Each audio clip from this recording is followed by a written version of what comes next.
Ay, sabi na ba? Ha? Ay, sabi na. Yate. Ha?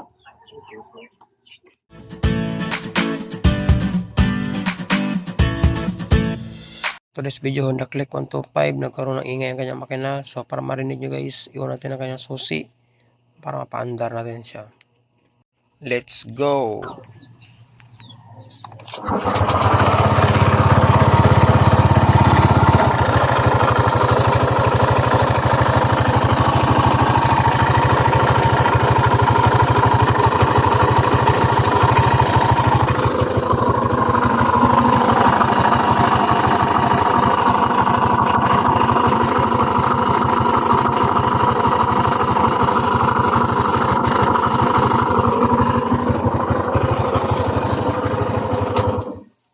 Tingin nyo saan nanggaling ang ingay ng kanyang makina? Para sa akin guys, yan po ay bearing ng kanyang crankshaft. Siyempre, para ma-control natin yan, ay kailangan natin i-pull out ang kanyang buong makina at doon natin isasahin, baklasin ng kanyang head, block at saka dalawang crankcase. Saka natin i-double check ang kanyang dalawang side bearing ng kanyang crankshaft. So, siyempre guys, kailangan natin i-pull out ang kanyang makina. At ito na nga guys, na-pull out natin ang kanyang buong makina. At tanggalin mo natin ang kanyang impeller, head cover, tapos cylinder head.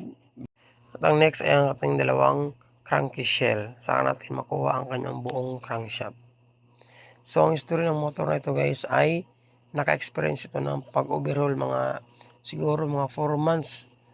Ito na overhaul. So ang pinalitan nito is buong crankshaft assembly. At ang kanyang crankshaft na binili guys is nasa online. Ito ay replacement at hindi original. Possible, ang bearing na kasali sa buong crankshaft ay bumigay. So, balik kasi guys, itong motor na ito ay napa-overhaul ni bossing sa ibang mekaniko. Gumastos sa mahigit mga sa 25,000. Marami daw pinalitan. Oh, no! Pati buong crankshaft na original ay pinalitan. Kaya lang ang pinalit is replacement lang. Tapos, nasa mga 3K plus daw ito ang nabili ni bossing na crankshaft assembly. So, siyempre guys, may idea na tayo. Possible yung bearing na naka-built in sa kanyang crankshaft na nabili ni bossing ay bumigay. So, siyempre, kailangan ma-confirm natin yan kapag matanggal natin ang kanyang buong makina. So, kailangan natin i-release ang kanyang tensioner tosser since natanggal natin ang kanyang dalawang bolt na 4mm sa kanyang camshaft sprocket. So, siyempre, kailangan ikutin natin yan para ma-release natin ang kanyang kadena ng clockwise. So, kapag maangat na natin ang kanyang tosser, saka natin makuha ang kanyang sprocket, guys. Luwag kasi ang chain, saka magkaroon siya ng distansya. So, pwede na natin sikotin ang kanyang cylinder head. So, ito guys, ay pinalitan din ng bagong block nung naunang mekaniko. So, pinalit ni bossing na block nito is 56. Tapos, medyo makonsumo na sa gasolina. Kaya binak to stock ni bossing ng cylinder block na standard. So, ito yung block guys is ako na ang nagkabit nito. Yung binalik ni bossing sa standard ng block. So, ngayon natanggalan natin na kanyang cylinder head. Kaya lang itong crankshaft na guys ay pilit pinalitan ng naunang mekaniko na hindi naman problema ang kanyang crankshaft. Pinalitan lang daw kasi ito ay in-upgrade ng owner nito, no? Ng anak na owner.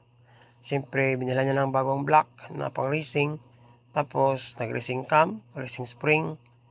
Saka, yung cylinder head guys is naka-porting din.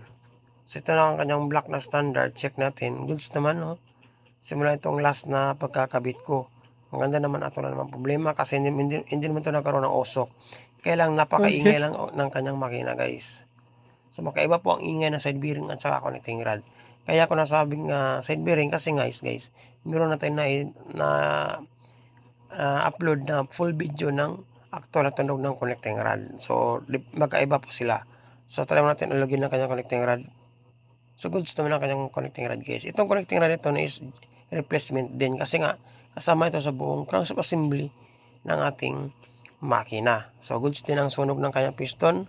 Kaya ang pinakalas natin gawin guys ay ipaghiwalay natin ang dalawang crankcase. So natanggal ko na ang lahat ng mga bolt dyan guys na connect ng kanyang cranky shell. So hindi ko na pinakita sa guys na tanggal ang mga bolt. Importante is may wala natin siya. So yan ang mga bolt at lahat ng mga pisa. So yun ang kanyang body guys. Shout out kay owner. Salamat sa tiwala sa punta sa ating mounting shop.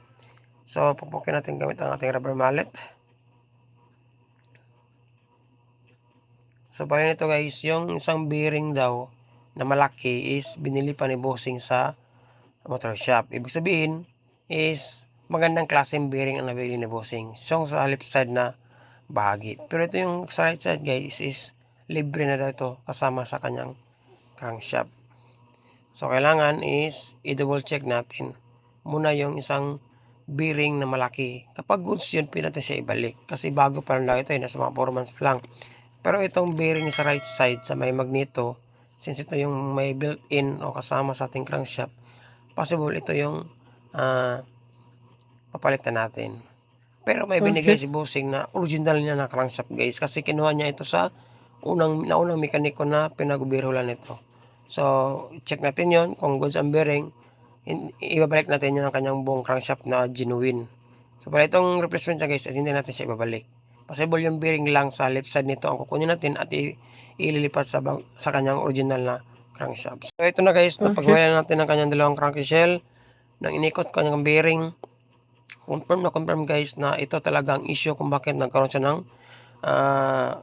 pangit na ingay ng kanyang makina, no? Mas malakas pa sa tunog ng kanyang tambutso. So ngayon tanggalin muna natin ang kanyang buong crankcase guys, crankshaft pala. Kailangan mo natin pupukin sa left side na bahagi. So before natin siya pupukin guys, ilagay mo natin yung kanyang nut para hindi masira yung thread ng kanyang crankshaft. Although hindi natin siya ibabalik, pero mas maganda pa rin na hindi masisira natin ang kanyang thread. So ilagay mo natin yung kanyang nut pangsapin sa kanyang crankshaft, sa kanyang pupukin gamit ang ating martilyo. So ito guys, itong bearing na ito, subject for replace na talaga siya. Kasi nung iniikot ko siya is napakagaspang ng kanyang ikot talaga.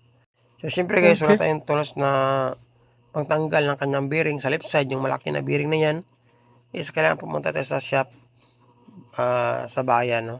Sa bayan. Maghanap tayo ng shop doon na ilipapapalit natin yung bearing o ililipat natin yung bearing sa left side ng crankshaft na ito. Since nakuha ni bossing yung original niya na crankshaft assembly, at chinek ko kanina, goods ang kanyang bearing guys sa may right side sa may magneto. So itong bearing na malaki, saka natin ililipat yan at ipa-pull out natin sa machine shop gamit ang freezer. At tapos ipapa-align na rin natin guys para double check na rin ang ikot ng kanyang crankshaft kung hindi ba nagkaroon ng disalignment. So ito na guys, na-pull out na natin siya. So ikot-ikotin natin. So ito yung malaking bearing na guys, dinouble check ko na rin yan. Goods din. Pati itong connecting rod guys, wala itong tama. Kaya lang itong bearing talaga may tama, yun, no? Malaki talaga ang kanyang side play at napakaingay na kanyang ikot, oh. Yun, no?